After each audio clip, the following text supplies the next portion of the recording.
Good evening. Welcome. Happy Thursday to everybody.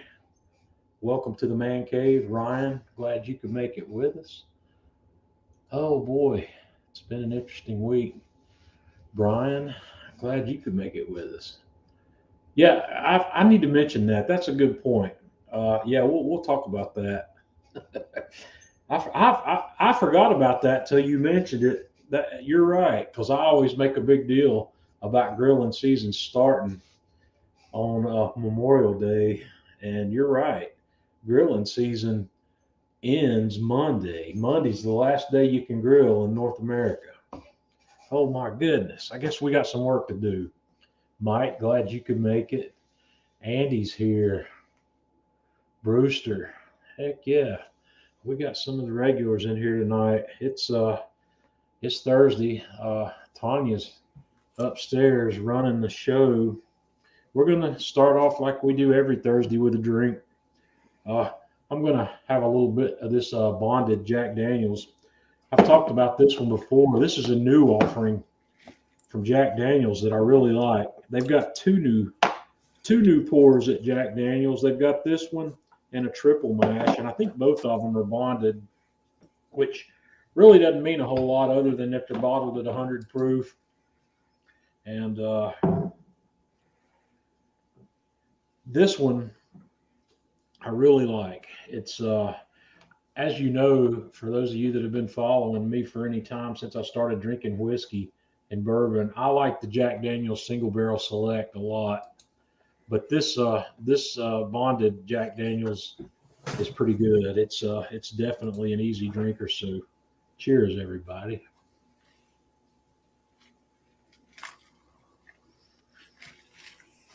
Tanya, what you got going on up there in the drink mug? Well, tonight I'm having a vintage Schweppes. There we go. I get my directions right. A vintage Schweppes ginger ale on the Mark, glad you rocks could make it. Beth's with us, and Levi and Russ and in Brent. my We got Kamado two Joe here. cup. Yeah, Tanya, show everybody your classic swag from Kamado Joe. That we've got Yeah, a few of these around here. That these were Tervis tumblers that were made in limited quantities a long time ago, and I've got a couple of them, and Tanya's got let's a see. couple of them also.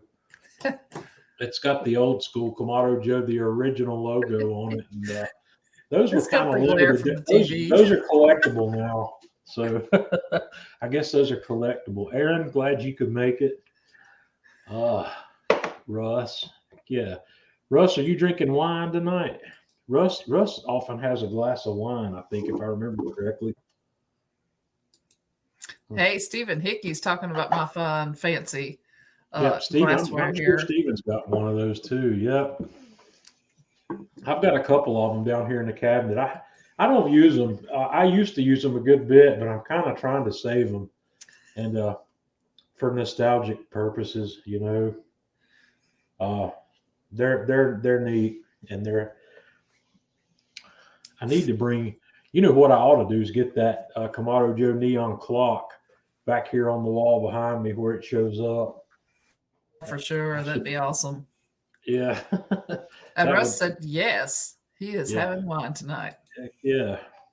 So, guys, I'm glad that we were just reminded by Brian that Monday's the end of grilling season, so we won't be grilling anymore after Monday until May when Memorial Day comes back around because that's the rule.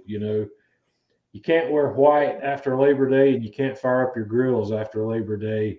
Grilling season, you can tell when grilling season's ending here in North America when you start looking at the social media forums and see places like Walmart clearing out, $500 and $600 pellet grills for $200.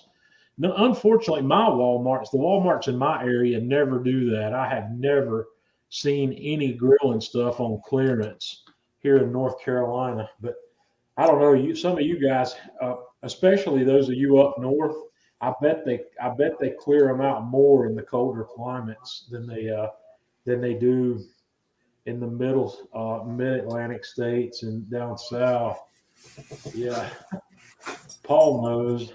Yeah, I grill year round. Tanya knows too. There's very little that'll keep me from cooking outside.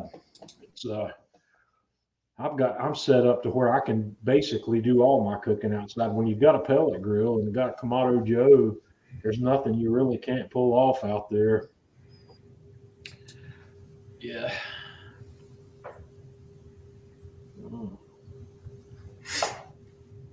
Brother Jeff can't be with us tonight. I think he said he's on the road somewhere. He may be traveling to his mountain place today. I don't know. It's a holiday weekend coming up, so I'm not sure. I didn't ask him where he was going, but he said he was going to be traveling. So maybe we'll have. Oh, and next week I've got a guest, Russ Jones, that we've talked about here before. That's been in here on a couple of live streams lately. He's got a YouTube channel, and I've known Russ for quite a long time via YouTube. And Russ is going to come on with us next Thursday. So some of the things we'll talk to Russ about are some of the things that he likes to cook and some of the equipment that he cooks on, because Russ throws down a little bit of Cajun flair every now and then. That's pretty impressive. And I'll go out and scour Russ's YouTube channel some this later or early next week and get some images of some of the stuff he's cooking and some of the stuff he's cooking on, and we'll have some fun talking with Russ. You guys will like Russ. So Brian, on it depends on what you're going to do with it. My opinion on the Napoleon rotisserie basket, it's a nice basket in terms of basket, but I don't like cooking wings in it. I've cooked wings in it. I've cooked wings in it several times. I don't like the results I get from that. I like the results I get cooking at high temperatures on the grill grate. I don't understand, and I never have really understood the fascination of the rotisserie basket. You're limited. I did what I had to do a while back. I did some testing to see what it would take to get wings I would like out of the basket. And the only way I could get them was to put no more than about 2 or 2.5 pounds of wings in there. And I had to cook pretty hot. And it doesn't matter what you put on those wings in the basket, it's coming off in the basket. And so there's not any wings that I was going to have in the basket would need to be brined, probably, to get enough salt in them to where they have enough salt during the cook. I just don't like the process. And I know the rotisserie has a cult following, and people look for opportunities to use it, and that's one of them. I think Kamado grills and the rotisserie have probably sold as many or more rotisserie baskets than Napoleon sold to go on their gas grills. So that's my opinion on that. Unfortunately, it's not a great one. I don't want to discourage you from cooking in it, but I can get a lot more wings on a grill grate and get them cooked a lot better without the basket. I don't know any other way to put it. Jeff and I played around with that concept for a while. We did some wing testing, try to figure out what the ultimate way to cook wings is. And unfortunately, I think the results that I came up with are pellet grill results, and specifically the most expensive pellet grill on the deck. Well, I won't say that now because we've got the Myron Mixon out there, but the Pellet Joe made the best wings I've had so far. And I can pretty much duplicate that on the Myron Mixon, but the Pellet Joe does have the capability of going a little hotter. And in my opinion, for wings, the best way to cook them is as hot as you can and as fast as you can. And the pellet, if you're not going to deep fry them, I'm talking about if you're going to put them on a grill, hotter and faster works better. So I don't know the answer to that. Maybe that's something we'll play with at some point again in the future. But that's why you've never seen me really make a video on, or much video content on doing stuff with the basket. wings is what everybody tends to use it for. Some of the other things I've seen done in it, I think I like people put vegetables in there. They'll put, you could do a deconstructed kebab. Hey, Margaret, my sister Margaret's out here watching tonight. You could put potatoes in it, put pieces of corn on the cob in it, uh, big half onion halves, and just put a whole bunch of stuff in there and just let it turn and season it really nicely.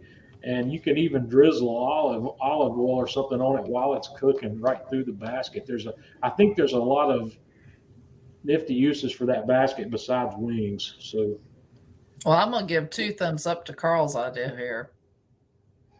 hatch chili, roast some chili peppers. Well, yeah, you could probably do that.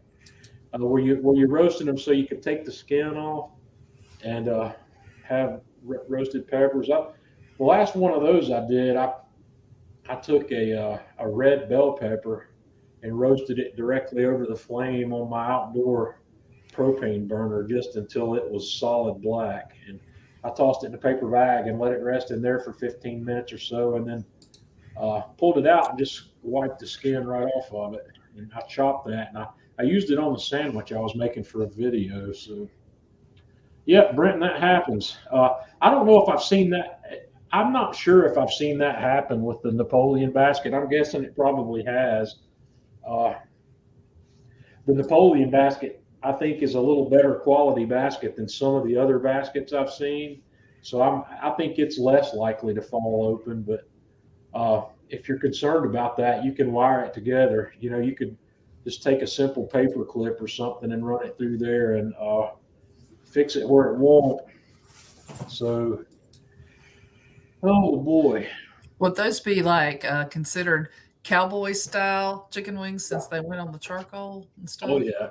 I'm surprised people aren't doing that. I mean, that cowboy steak thing's such a fad. People swear that's the best steak they've ever had. So you could throw your chicken wings right in the coals also. And when you start cooking like that, you don't need anything but a metal bucket to cook in. You don't need $1,000 or a $2,000 grill.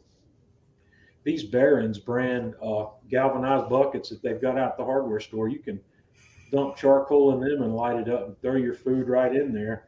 And if you want to roast in it, you just put the lid on there, poke a couple holes in it, and yeah, you got a formidable little oven there. No, I don't like. I've tried the cowboy style steaks also, and I'm never happy with the results I've gotten on that. Those things I consider fads. Uh, that's just me. Don't let me discourage anybody from trying anything, because actually, the only way you'll figure out if it's something you like or not is to try it. But what I will tell you is, don't let the technique be the deciding factor as to whether or not you like the results or not. It's got to be about the food. It's got to be about the end product rather than the process. So where are we here? Okay. Well, I did a little cooking this week. I didn't do anything outstanding because I don't know, I was not inspired to do a whole lot this week. But I had this bacon. Yeah, Eric, salmon on the soapstone is something else. That's some great stuff. I had this package of uncured beef bacon that I bought from Porter Road in the freezer that I needed to do something with.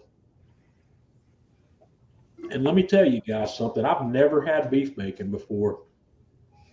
I can't ever recall having had beef bacon. And this is a thick cut. And comparatively, this stuff's cut about the same thickness as that Wright brand bacon that you can find in your local markets. It's got a nice thick cut to it. And so I decided I wanted to make some candied bacon. I think we may have mentioned that last week, and I decided I wanted to go ahead and run with that. So the first thing I had to do was come up with something that I wanted to glaze it with, because that glaze kind of makes or breaks uh, candied bacon, and it can have a big impact on it. And you guys know I like cooking with bourbon. So what I have here is what I made my glaze with. I've got some maple syrup here in this measuring cup, and I've got a little bit of Elijah Craig bourbon left. And the bourbon here is in this little measuring cup. I've got about a third of a cup or so of maple syrup in this one, and I've only got about a tablespoon of bourbon. I didn't want to thin that maple syrup out too much. And in this guy right here in the middle, that's cayenne pepper. And these are all these spices that I've got here. There's a quarter of a teaspoon of each of these. I've got cayenne pepper, I've got ground clove, I've got ground ginger, and ground cinnamon.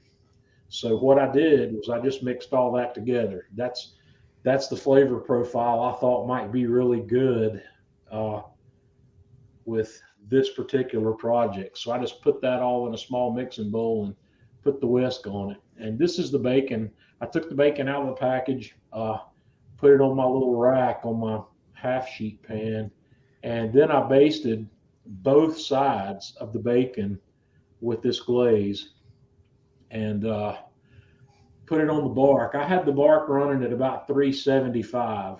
375, I think, is where I had it set, and I was figuring 30 minutes.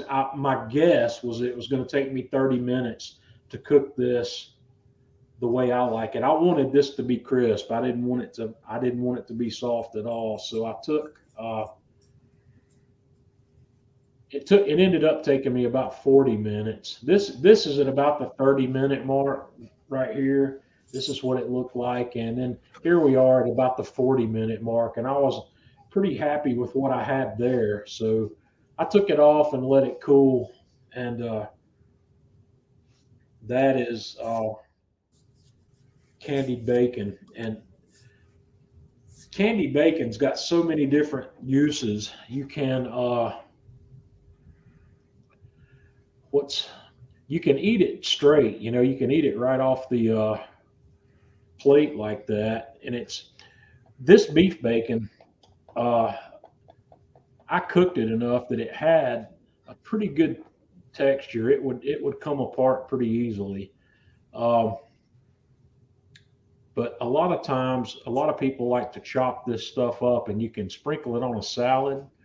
Like that could be your bacon bits, and it had a really beautiful flavor to it. I also made video of this, by the way, and I haven't edited the video yet, but hopefully, if things go well for me tomorrow, I'm going to get that video edited and published on the Man Cave Meals page, and I'll get it up there. But there's a lot of things you can do with that. Some of the things I would recommend doing with that, first of all, is putting it on salad.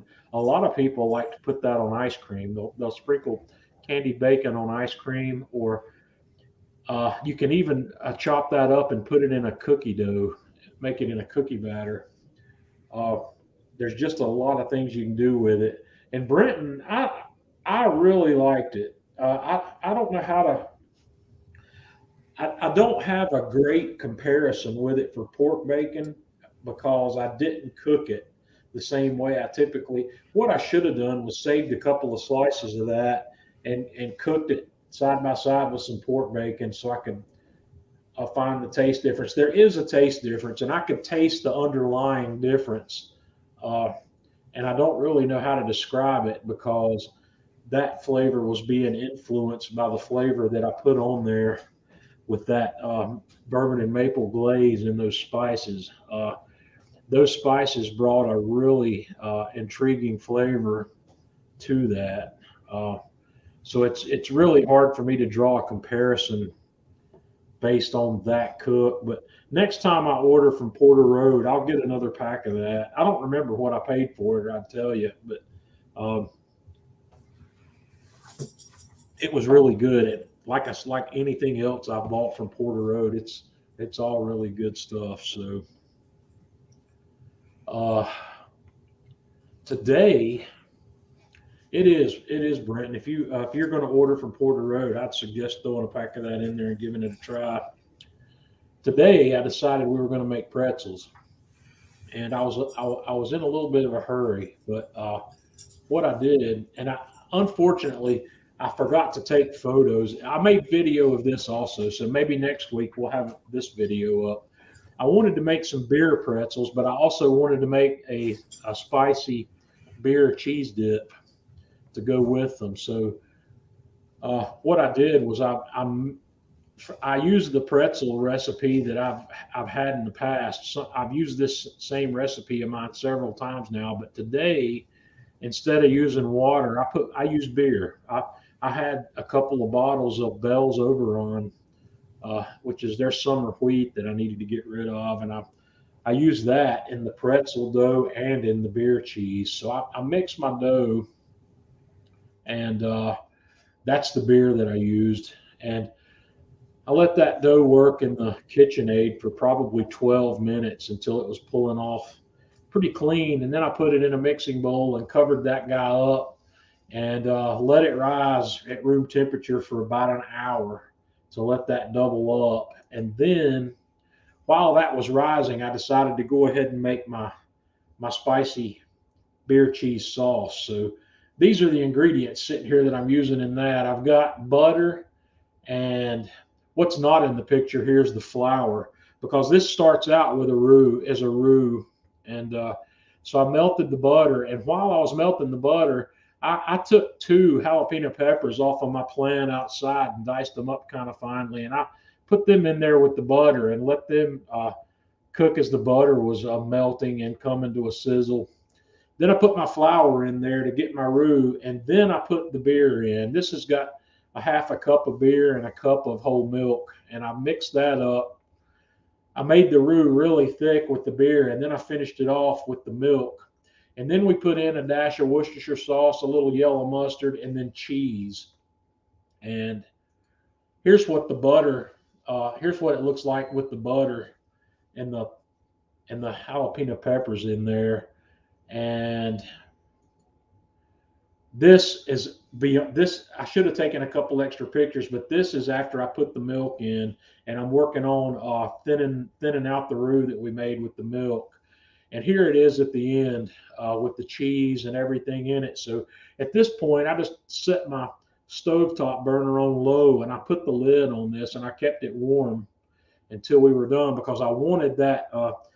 This is one of those things that this sauce is kind of weird. This sauce does not keep well, so it kind of needs to be used up right when you make it.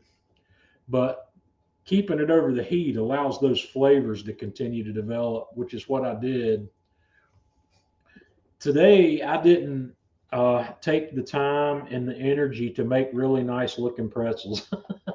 So I cut my dough into what you see here and made these little pretzel sticks. They're kind of fat pretzel sticks, but for whatever the reason today, I was not motivated to make something that I thought looked pretty.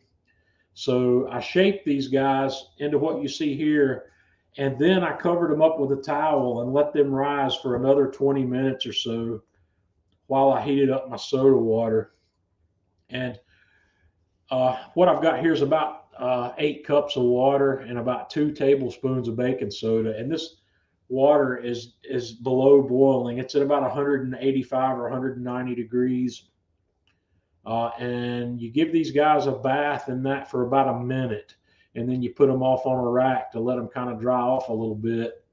And then I put them on a half sheet with some parchment paper. And I made an egg wash with some eggs and milk. And it's already on here in this picture. And then I sprinkled coarse kosher salt over the top of that, and then put it in the bark out there, the pellet grill at 400 degrees. And that took about 30 or 35 minutes to get these to what you see right here. I was pretty happy with how that looked. And I pulled them off and let them cool for a bit, and then made a little presentation plate there. These were delicious. They're really good. And Tanya, I've got these pretzels saved so you can try some of these. I'm going to take the leftovers to work with me this weekend. So that was about the extent of my cooking this week. I didn't do the other cooking I've done was just dinner meals. Tanya and I made sloppy joes this week, and I posted about that on the Man Cave Meals page also. And I think I posted my recipe for sloppy joes out there with that as well. Tanya and I like sloppy joes, and we make them from scratch. Margaret wants to make teriyaki chicken with crispy skin. Well, that's hard to do. Uh, I guess the best way to do that would be make your chicken and then top it with a warmed teriyaki sauce, because if you sauce chicken like that, that sauce is going to keep that skin from getting crisp. Uh, what you might want to try is take your chicken. I don't know what kind of chicken pieces you want to cook. Uh, I would make what you ought to try, Margaret, is I know kind of what kind of things you like. So you might want to try a typical fried chicken, and then when the fried chicken's done, have some teriyaki sauce in a saucepan and drizzle that hot teriyaki sauce over your fried chicken and toss it in it. And that would be my best bet for that. If anybody else has got a recommendation for my sister here on how to make a crispy skin teriyaki chicken, toss it out here, because I've never done it. Uh, Robert, I can send you something for sure. Just send me a message through the Man Cave Meals page, and I'll send you something. And if you want to go look for the videos, go to the Atlanta Grill Company or the Kamado Joe YouTube channels and search for my 2-hour pizza. It's on both places, and that's about as simple as it gets. Uh, that one's what I call zero to pizza in 2 hours. From the time you start making that dough, you can have pizza on the table 2 hours later. I am working this weekend, Anthony. Yeah, I don't.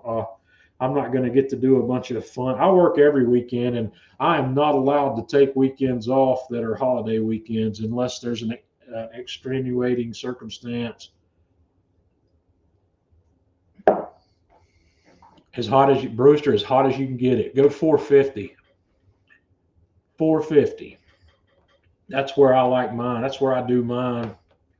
Uh, Make sure the skin on those wings is good and dry before you put them on there. Uh, and after you get the skin good and dry, what I like to do is give them a very thin smear of oil. Pick your oil. You can use olive oil or whatever. And then I like to toss them in a seasoned flour and then put them on the grill at 450. And usually it's about 30 to 40 minutes until they're perfect. And yeah, Python's going pretty well, Paul.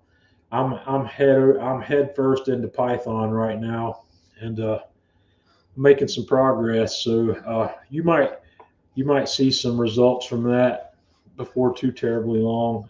And guys, what Paul's talking about, I'm taking a Python class, Python programming class. That's uh, my wife's school is offering this new program that my wife's been involved with the development on through Carnegie Mellon University, and it's the first time it's been offered. And this is I guess a beta, you could say.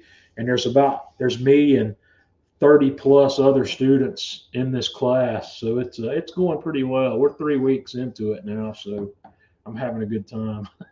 it's it's bringing back some memories. Some of you may or may not know I used to be a computer programmer in a previous life.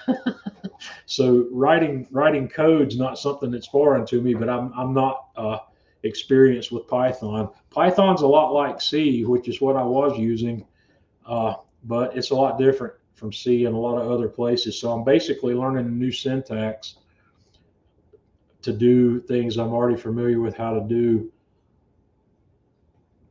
So cooking, I didn't do anything else crazy cooking this week. One of the things I wanted to do tonight is, since I didn't do a whole lot and didn't have a whole lot to show you, and Jeff's not here, I wanted to take some suggestions.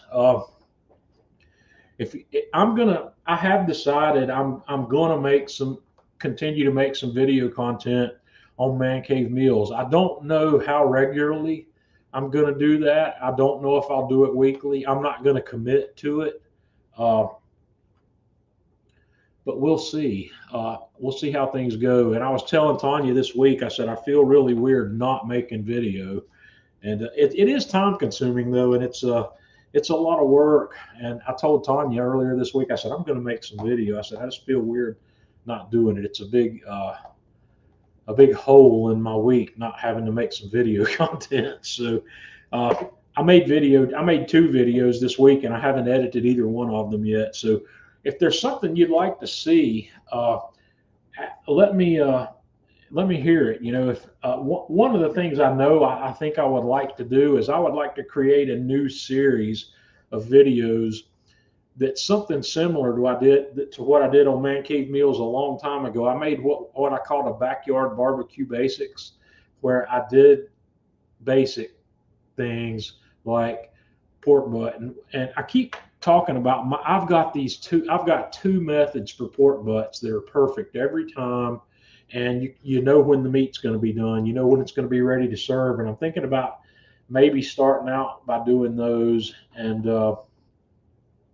then I'd like to do the brisket. I think after some recent brisket cooks, the foil boat method brisket has been one of the better briskets I've made, and I would like to maybe revisit that as a basic technique for brisket. A steak in a ghee bath. I've not done steak so much that way. I did a Terrace Major. I can't remember if it was a Terrace Major or a tri-tip that I poached in butter. It's good. It really is. A steak in a ghee bath versus reverse sear or other cook. Now, I wouldn't say versus. I would say you could poach that steak in a ghee bath, but I still think it needs a sear.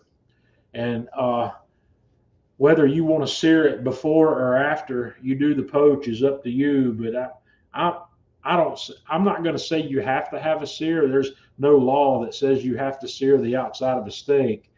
But in my world, that flavor that comes from that caramelization through that searing process is important to me. So, Tanya, what do you think? Let's hear what Tanya thinks. Turn your mic on. There we go. I think that would be pretty darn tasty. I think I Well, would enjoy steak in a ghee bath. Man, I bet that would be really delicious. well, maybe we'll pick up a couple of fillets, and Mm. I will butter poach you a fillet and see how it comes out. The reason I'm thinking it might not work as well on a well done cut for the same reason they don't work as well in the sous vide bath for well done. But we'll try it. Uh, I'll figure something out. I think it would be interesting. Yeah, I do too. It's worth a try, I think. Beth would like to hear about the smoked cream cheese appetizer. You got a habanero butter topping that you want to try with it. Well, that would be Mm. good. Yes. That Tell me about this habanero butter. I'm not familiar with that. I'd like to know more about that because I'm harvesting habaneros, and if I need to make a habanero compound butter, I'm game for that. Yeah. That's I'm thinking, Tanya, don't let me forget that because I'm I'm finally dicing all my habanero peppers and I'm sun drying that, and that would be awesome in a compound butter, I bet. So, Yeah, I was just sitting uh, there going, how far away do I live from Beth? Beth, That sounds good. the smoked cream cheese is awesome. I've done it a couple of times, and all you got to do is go get a couple of blocks of the Philadelphia cream cheese, or you can buy the house brand, buy whatever. I don't think there's a dime's worth of difference between the house brand and the name brands on this cream cheese I've been buying. But I like to score. Put it. Don't. This is one where you don't want to let it come to room temperature first. Keep it in the fridge, or even right before you're ready to go. Put it in the freezer for 20 minutes or so and let it firm up. That makes it a good bit easier to score the top of it with that diamond pattern. You know, scoring it allows the smoke to get in a little better, and you could smoke that cream cheese at. I think most of these people that are doing this are doing it at like 225 for somewhere between an hour and 2 hours, and the cream cheese is not going to melt and come into a liquid form during that process, but it's going to take on smoke. And The habanero butter. I don't know. I've never tried a butter. When I put a topping on mine that I'm gonna like make a dip with or a spread, I go sweet. But I have used sweet hot, like the pineapple habanero or the peach, the peach habanero, something like that. Uh, I'm thinking that would be like with this habanero butter.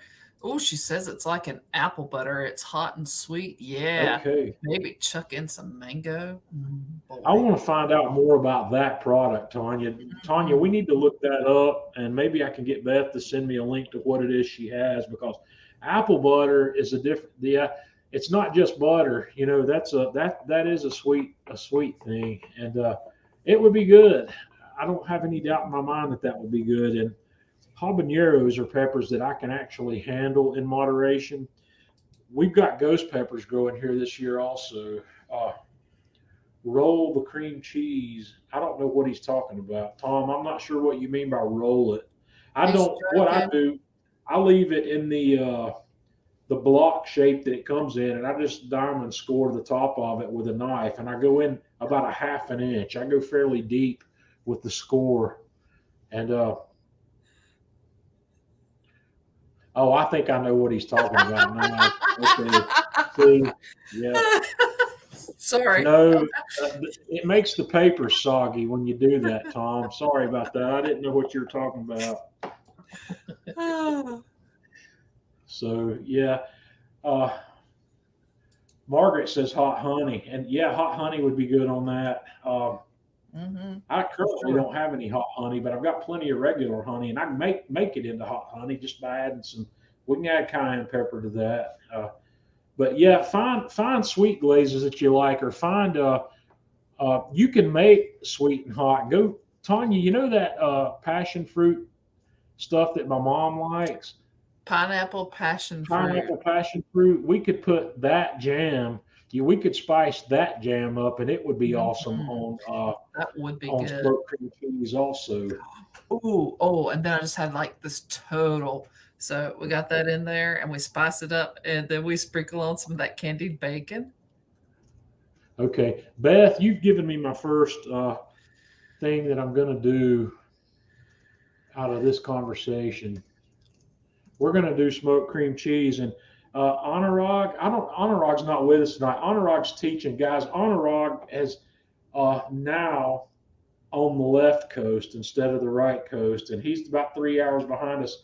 I don't know if we've ever talked about Anurag and his career. He's a professor at San Diego State University, and he's back in school, so uh, he might watch the replay of this. But he taught me something neat when I met him in Atlanta, and that's drizzling balsamic vinegar on this stuff. And Tanya, I think the balsamic, and Beth, this is something for you too. I think drizzling really nice balsamic vinegar on that would be excellent also. Tanya and I bought some of this. I think it's like an 18-year-old and a 25-year-old balsamic that I've got in the cabinet. And we haven't opened it yet. We got to get on that, Tanya. it's And we gotta eat that cheese too. We haven't Yeah. done that yet I either. also need to find out if that cheese is still good. I've had it in the refrigerator for quite a while now. I We've may been have eating to it buy. for a while.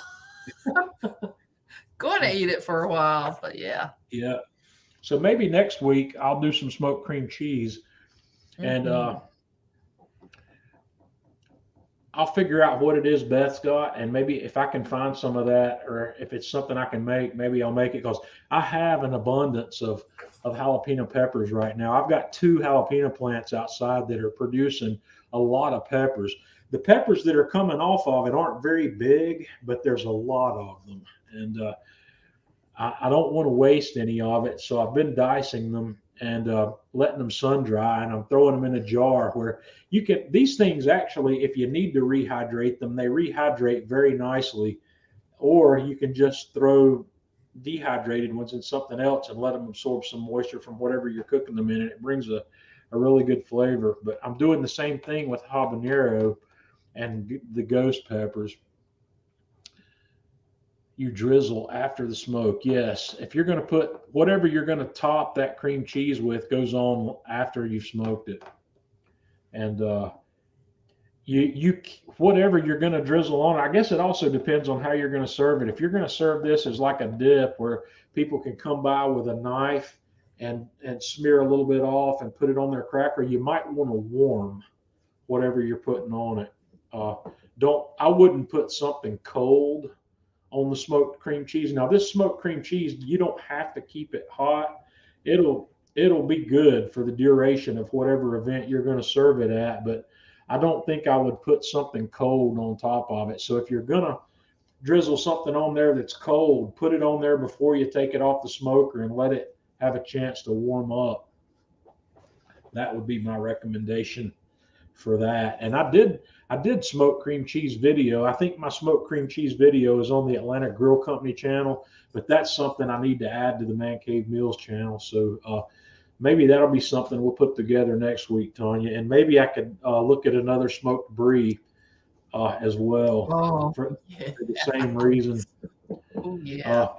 Except for this time, I think I might use camembert instead of brie. We'll see, one way or the other. I may send you to Fresh Market one day after work and let you get me a wheel of brie or camembert there, because theirs are better than anything I can get here locally. So maybe we'll try that, and maybe I'll be able to use that little stalled pan that you bought me finally. Yeah. And Mango I like chutney. going with this too. Mm-hmm. Yeah. Mango I'm chutney. a huge fan of mango chutney. One of our local restaurants makes this quesadilla with it. They use brie and mozzarella and their house-made mango chutney. Oh my God, it's so delicious. It is good. I actually stole a bite of that one. Yeah, Brewster, I'm with you. That's true. You know, I could do that for the entire football season. There's so many things you can do. Let's put that on the list too, because I like that idea, because that stuff is cheap and easy. And I'm watching football right now, so I'm all for it. Are you still watching the West Virginia Pitt game? I am. I'm keeping my eyeball on that one. Has Pitt run away with it yet? No, actually, West Virginia's on top, 17-10. Oh, I thought Pitt was up when I came down here. Maybe not. Anyway, we're up when you. Brewster, I think Brewster's an Alabama guy. Brewster's a Roll Tide guy, if I remember correctly. So, if not, don't be offended, please. So, yeah, okay. Let's do an. We need to come up with an Alabama themed game day treat. Smoked elephant. Well, yeah. Oh, Brewster is a Mississippi State guy. Okay, well, I offended him. I'm sorry. Okay. Don't be offended, Brewster. It's all good. And Purdue is up over Penn, so. Yeah. Why are we playing college football tonight? What's going on? Because it's like this new thing that they're correct answer to all of it right here. Yeah. The correct answer. Yeah. This is true. So yes. Maybe we'll have to catch some college football. It's hard for me to get to a college game around here. There's college opportunities around here, but since I work on Saturday evenings, it's hard. Maybe we can see if we can get to a Wake Forest game if they've got an early afternoon Saturday game. They're playing. It'd still be difficult. Too. Say what? They're playing tonight too. Are they? Mm-hmm. They sure Wake are. Forest is the closest large university to me, and it's about an hour and a half. It's about an hour and a half east of here. Yeah, it's true. Yeah, it's Labor Day. But I'm guessing there's still a load of games this weekend also. How about some veggies on the KJ? What do we want to do veggie-wise on the Kamado? I've seen a lot of really cool things done with spaghetti squash. Does that count? That's a veggie. I know it's a And veggie.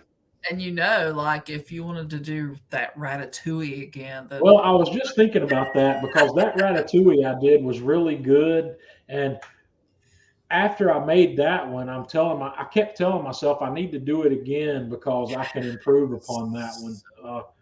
That good. ratatouille was off the hook. But what I need to do is I need to, Tanya, when I do that again, I need to stuff that pan as full as I can get it with the veggies. I didn't have enough in So it, good. and it flattened out. I want that thing to be stout. I want to be able to make. I want to be able to do like the Ratatouille movie. I want to have a stack on that plate that's about 3 inches high, and I want that one chive garnish on there. I want to do that. I saw Chef Eric post something a while back. It's been fairly recently where he did a two chive garnish on something, and it took me right back to Ratatouille when he did that. So, Eric, what kind of veggies do you like? What would He did watermelon today, he said. So, I'm not going to put watermelon on the grill. peaches on the grill are good. Pineapple on the grill is good. Yes, Ryan. Now you're talking. Now we're talking business. Pimento cheese stuffed jalapenos. Yeah. Oh, and Matt has a great idea here too. He's going to the direction of some smoked sausage. He said salsa, not Salsa. sausage. I'm trying to read this next line. Sorry, I ran a So few things smoked together. salsa, yeah, we could do that because the cool thing about salsa is you can take every ingredient that's going in salsa, you can put it on a roasting pan and throw it on the grill and let it smoke, and then just pull it off, coarsely dice it, mix it up, add some lime juice, some cilantro, and you've got a great smoked salsa as long as you've got all the requisite ingredients that go in salsa. Uh, so smoked salsa. I'm making a list, guys. Yeah, he's making a list and checking it twice. Uh, We got that some would be good. street Uh, corn. Always good.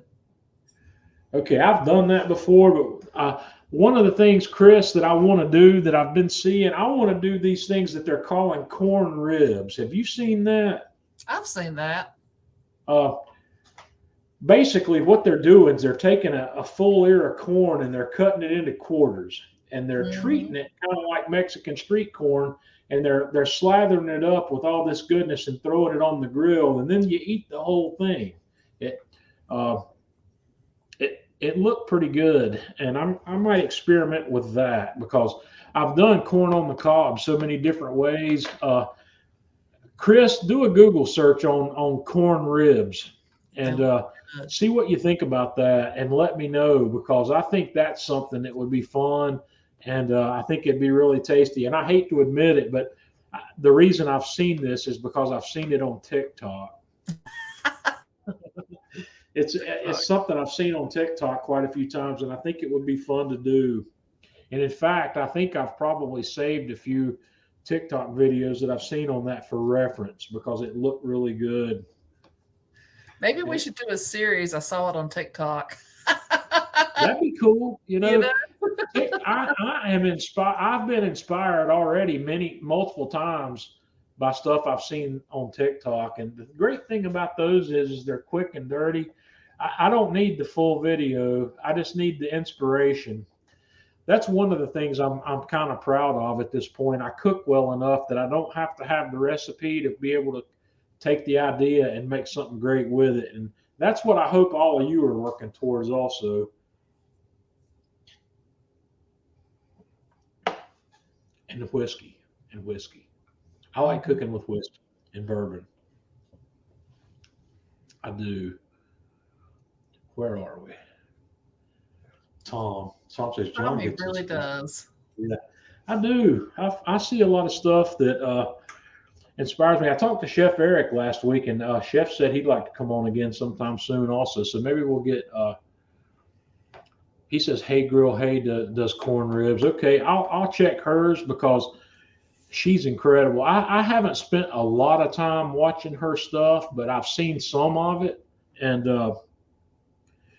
she's impressive. She makes some fantastic stuff. There's no doubt about that. Not no doubt at all. There's not that many women out there in this field, but she's a good one. Yeah, Chris had looked up the corn ribs, so I think that'd be good. Uh, the problem now is corn's going out of season. Well, I should have thought about that while corn was in season, because when corn is in season, I can get corn for 20 cents an ear, and even less sometimes. But in the off season, it's a buck an ear around here. I would go with this one. Bob, I don't remind me what that is. I've seen it. It's a delicious, yummy eggplant like dip. Baba ganoush, that's about right. I put it on the list, so I'll figure out what it is.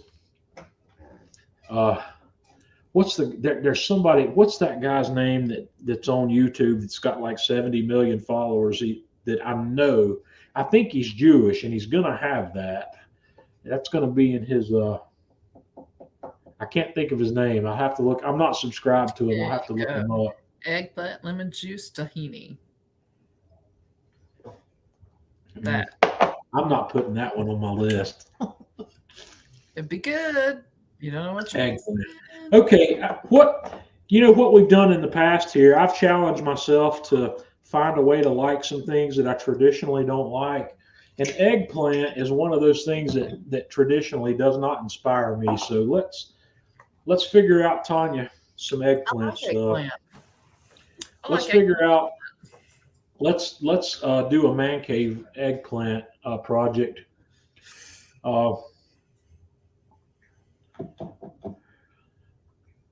That's worthy, because I did like the eggplant that we put in the ratatouille. That was good. Well, you'll like, eggplant's surprisingly versatile. And if you cook it correctly, it's really quite tasty. I like it. The attempts I've made at cooking eggplant, I'm other than the ratatouille, I've come out either not cooked enough and it's too firm, or I've come out on the other end of that where it's too mushy. There's a median in there that I've got to figure out. The ratatouille was good because the ratatouille had, what did we have? There's eggplant, tomato, yellow squash, and zucchini. Mm-hmm.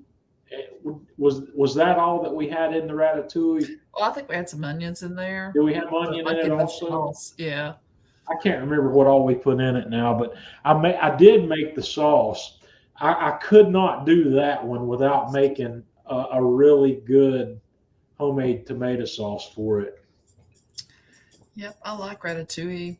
And something that we can always do interesting stuff with that I have recently learned to really kind of appreciate is chickpeas.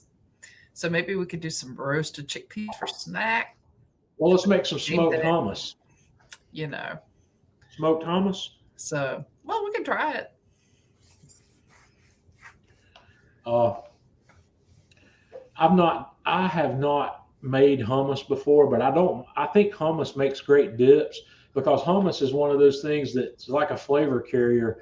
You can make dips and you put whatever you take that whatever flavor direction you want to go with it. So let's figure that out, and let's make a hummus. Let's make a smoked hummus. Yeah, Cindy is like going yes on that. She says that's a good idea. Is that a thing, or is that something I've never thought about it before, because hummus is not something I buy traditionally or make. So are people doing that already? Is that a thing, or am I going to come up with something that's not as common if I do a smoked hummus? I don't know. I've never seen any, but I haven't exactly gone looking for hummus. I'll be that up. But Eric is looking forward to it, so he says, yeah. Okay, well, see what happens. Okay, for the chickpeas, is that something that I got to buy in a can or a jar? Well, here's the whole thing. You could buy the chickpeas in a can or in a jar, and that would be perfectly fine. And I can tell you where to find some really nice ones that are not salted. But we could actually buy some dried chickpeas and make our own. Well, I'll look into that and I'll figure out how we want to flavor that. Because what I'm going to have to do is buy some chickpeas and just the plain chickpea. I'm going to have to taste that and see Hmm. what that thing tastes like with nothing before I can figure out where we're going to go with it. Well, you know, I'm I assuming. roasted some Say chickpeas. say I again. roasted some chickpeas with Greek seasoning like last week, and they were really Mhm. good. I had to bring some. True, Cindy. You got to pull the skin off if they're dry.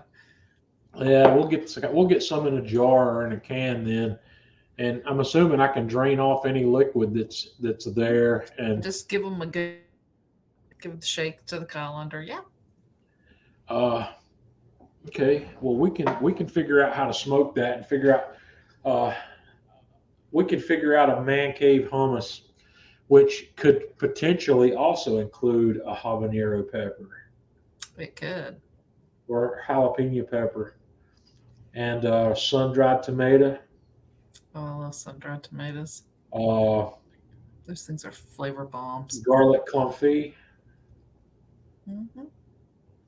Cindy seems to know something about hummus. So, Cindy, think about hummus that's got sun-dried tomato, roasted garlic, habanero pepper. Is this sounding like it might be worth looking at?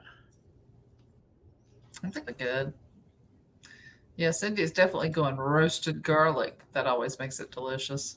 You can't go wrong with garlic, and I could definitely like I said, hummus, in my opinion, the chickpea is the flavor carrier there, and it's a flavor carrier and it's a consistency maker. So you can take this guy whichever direction you want to go. Right, exactly. It's like chicken. It's nothing but the carrot. It's the base for whatever you want to make it into. So let's uh let's play with sun dried Tanya. I put smoked hummus on my list, but remember that I've talked about roasted garlic, sun dried tomatoes, and habanero pepper. Let's Okay. see if we can come up with a hummus that's off the hook, a smoked hummus that's off the hook. Because these chickpeas, we're going to have to mash those, and we're going to have to throw them on a pan uh, on the smoker for a couple hours to bring some smoke to that. Just bring the smoke to the chickpeas and let everything else bring its own flavor and see what we come up with. Chris says he's not a fan of hummus.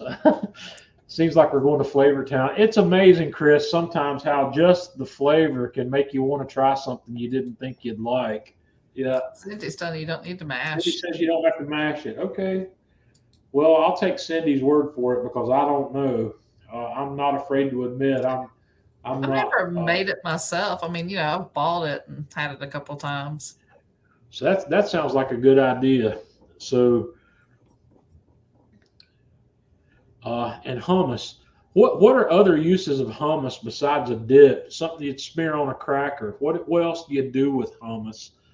Educate me here. I don't know. Well, I've seen a lot of people take it and spread it on like a wrap and then roll up veggies in it so that you've got this kind of portable veggie hummus. Okay, so that becomes like a dressing or a mayo for a pita It's more that like you're a gonna. peanut butter because it's thicker than like a Okay, mayo or something like that. so I can see that you could make a tortilla in terms of a wrap with you could Hmm. smear that on there and put veggies and other stuff in it. Mm. Okay,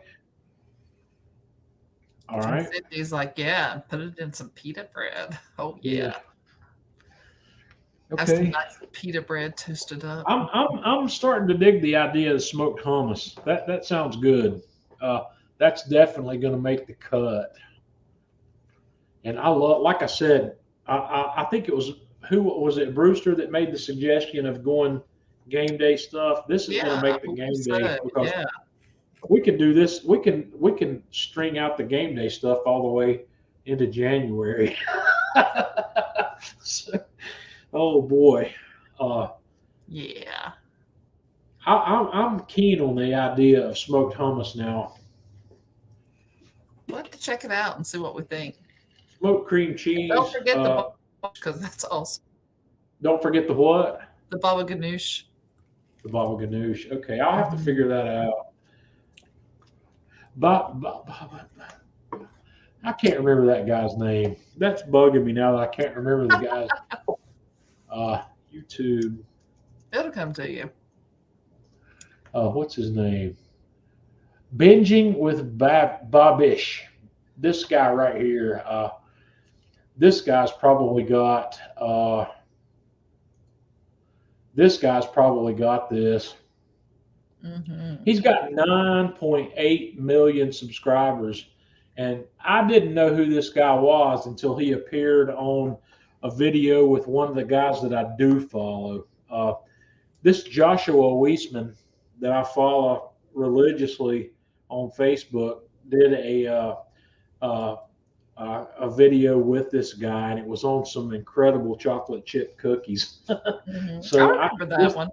This guy right here is probably where I'm going to go to look for that. But if you guys aren't familiar with this guy, you should check him out.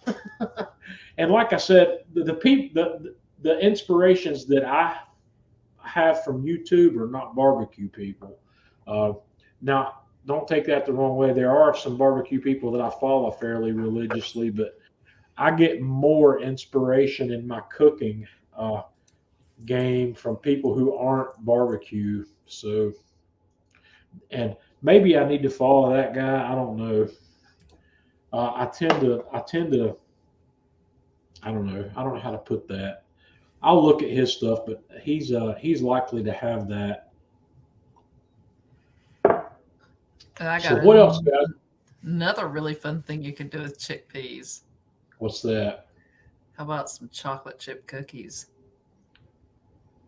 Now you're going to have to explain to me how a chickpea finds its way into a chocolate chip cookie. Oh yeah, it's Uh-uh. like yeah. You may No, think I no, know you're looking at it going no, no, but no. yes, You're yes, going yes. to ruin. You're going to ruin something that's already perfect by putting chickpeas in it. Nope, you're gonna make it super tasty. Mm-mm. Mm-hmm. There's some. Yes, let's get chocolate chip cookies on the list. So, and remember, well, you never tried these, but up at Moondog, they had those chickpea meatballs that they used in their pretend meatball sandwich. Oh my God, they were so good. Okay, tell me, was this a meatless meatball sandwich?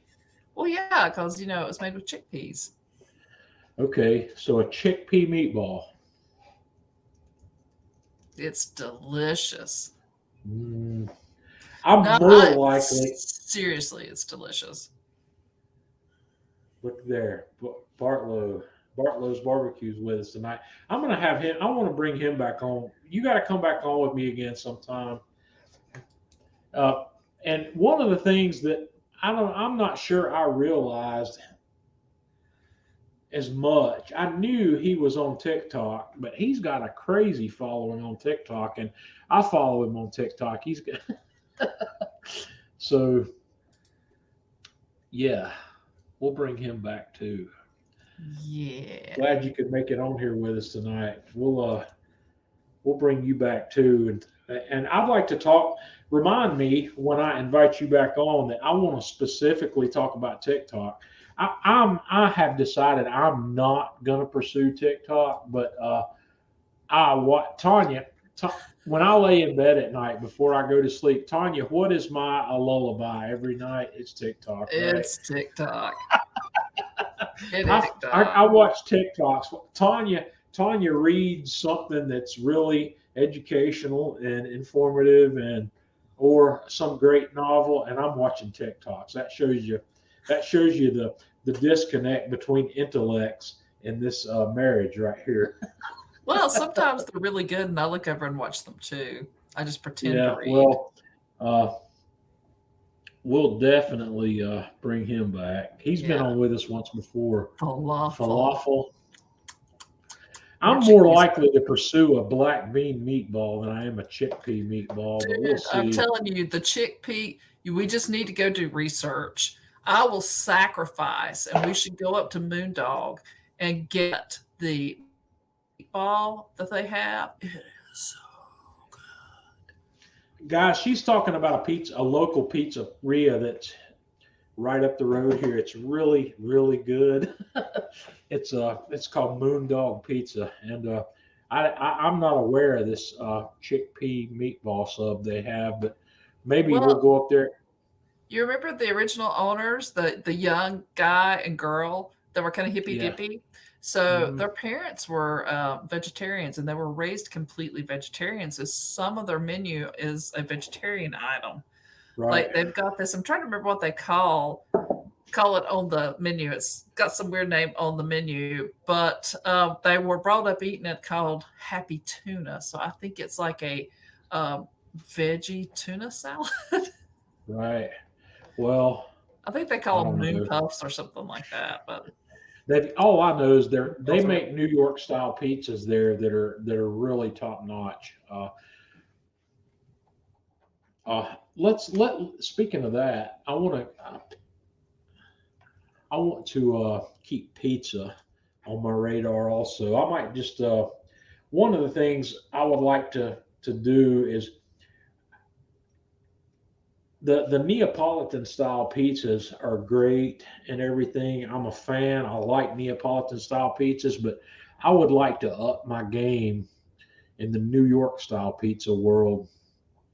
So let's. I'm going to put that on the menu as well. I'd like to come up with a man cave. That's something I have not ever really come close to getting perfect as a New York style pizza. Yeah, man, the Matt was on here. We had a good time. A lot of people really enjoyed that show with mhm. Matt Frampton. I did. I've used all of Matt's products. Well, I haven't used Matt's sauces because the sauces weren't available when I bought my first order of stuff from him. But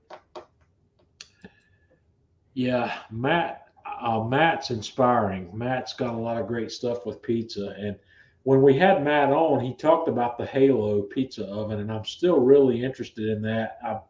I went out to their website, and they have an ambassador program that I'll tell you guys I applied for, but I've never heard anything back. I don't know if I'm going to get a shot at getting one of those here as a promo or not. But if I do, I would really like to have one. it's a it's got a rotating uh, pizza stone in it, and it looks really incredible. So That was really a if cool looking. not, say what, Tanya? That was really a cool looking pizza oven. I Yeah. agree. If I don't hear back from them, that may be something I attempt to bring here anyway because I thought it looked really cool. It's out of all the smaller, less expensive Neapolitan capable pizza ovens I've seen, that one might be one of the better ones. I've got the Rock Box out here, which does well. I've got the Alpha, which does well. And what I don't have that I kind of, at this point, I wish I had hung on to was that Blackstone because they discontinued that. They don't make it anymore. And Hmm. uh, We've got to get uh, going on our breakfast yeah, now. Anthony, it's back here. It's not up here. It's on the menu, but I haven't quite figured out. Tanya, we'll have to talk about that. How we're going to work grits into that. I know how to I work think grits into that. what's going to happen. That's going to have to be a par baked crust. We're going to have to smear grits on it, and we're going to have to go from there. We'll figure that out. Your wife knows how to do this. I, Okay. I, you know what? I feel like this is, it's in my DNA. I can hear my ancestors going, "Make the grits, Tanya." Tanya, how can we work the grits into the pizza dough? That might be Dude, the ticket. this is what we're going to do with it. We're going to do a fried grits crust. Okay. Okay. We're going to use the technique that you would make a fried grit with, and we're going to do that crust. It's Okay, going to be, Anthony, you heard it here first. Fried grits. yes. Yeah. So, And Ryan says that all that really matters is the man cave sausage gravy, which we also need right. to check out. Okay, Which let me I get will that. tell you, Okay, let me get that on the list. sausage gravy would be a I great know meal how to to make serve to you. I know how to make sausage gravy, but sausage gravy is definitely something that could go on top of a breakfast pizza. And yeah, Brian. Okay, the Jura. Yeah, We'll I do talk need about to the do Jura. that. That Jura is a man. Dude, That's a I make so many videos. I mean, I'm probably the only person who makes more videos than John does. I yeah, make but so many videos that it's not even funny. They're they're just not not cooking videos and cooking. they're not on YouTube. So Well, they are on YouTube. They're just privately on YouTube, and I Anya share them makes into my instructional classes. videos for her computer classes. Yeah, for her Cisco router stuff, and it's And yeah. for my data analytics, and if I Tanya and have I a class, I'll make videos. we may actually collaborate on a couple of Python videos for this Carnegie Mellon project because Right. there's a need for some, and we'll figure that out. But yeah, You could fry it in a little bit of bacon grease, that's for sure, Anthony. But man, I there's love no fried grits. Anthony. There's nothing you can't fry in bacon grease. You ought to know that. It makes everything Yeah. better. I'll tell you guys a really, really dirty secret here at the house. So when I make bacon, I have to be really careful with what I do. Like before I can consume the bacon, I have to make sure that I get the plate that I cook the bacon on off the counter Yep. because Hemingway, our cat, goes nuts for it. And if Yep. I turn my back for half a second, he is face down in the bacon grease. Yep. That cat. So yeah, we got to watch the cats and the bacon grease because bacon grease is not good for cats. I know. But you know, okay, this let me go ahead and add this breakfast pizza. Yes, we got to get that going on. I have a lot of different Breakfast thoughts on that one.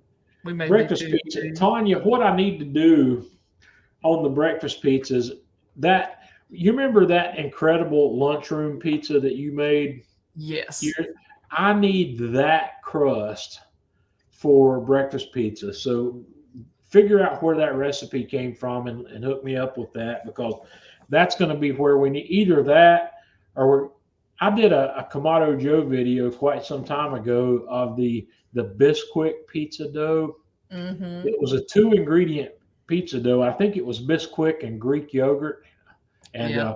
that pizza crust was like the school lunchroom pizza, Mm-hmm. and that might be the really right pizza crust for breakfast pizza. Well, I think we're going to have to do two because I want to experiment with one of the grits crust, but then I topping on a pizza like that. Okay, so yeah, we'll get that going for sure. The breakfast pizzas. I've got some good ideas here, so let me run down this list right quick. Smoked cream cheese, that's going to come up quickly. And tailgating snacks in general, that's going to be ongoing. I'll find additional things that we can do for that. Veggies.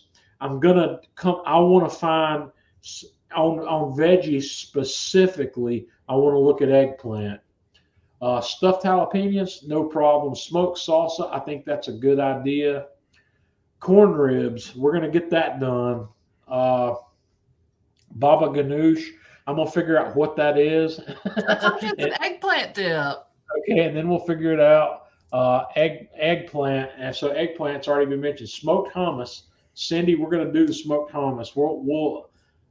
I'm already envisioning how great that's going to be. So that's going to be a good one. Chocolate chip cookies, and yes, I'll work candied bacon into that. The chickpea meatball, I may or may not pursue. we'll determine that one after I go with Tanya up to this place up the road and I try that. If it's that great, then maybe I'll try to figure it out. It's not great. Sausage gravy, and breakfast pizza. I'll make a man cave meals video on how to make sausage gravy for those of you that might not know how to make it, because that's something that's made on the stovetop. I don't really know that's not going to come up as a grill item that I'm going to cook on the grill. That's a stovetop item because it basically you cook sausage. You cook sausage and you make a roux in the sausage fat and make a bechamel, and then you put chopped sausage back in it. What's the process of dough making for the New York style? It's just like any other pizza, Scott. It's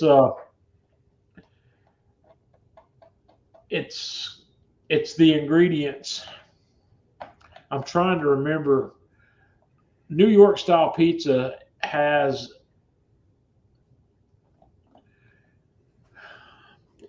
I'm afraid to expound on this because I'll probably be wrong without referring to my books back here.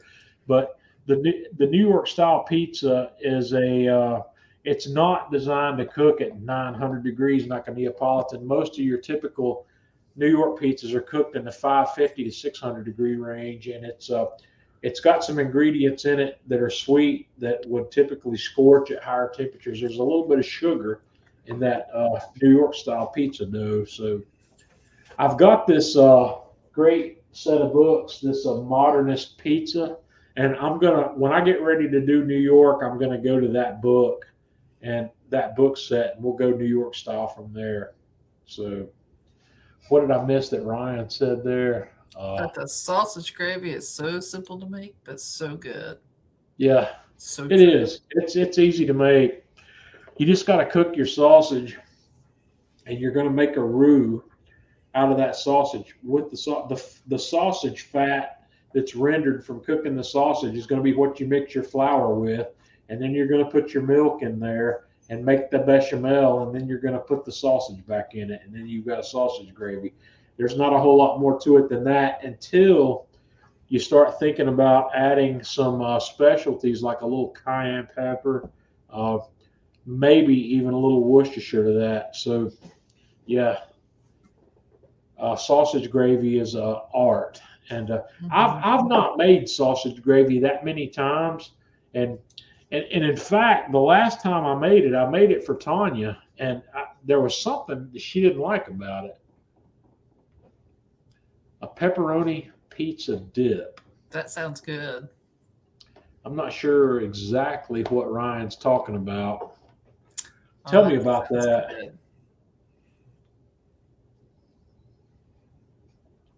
Good. And Beth says you need to add some butter.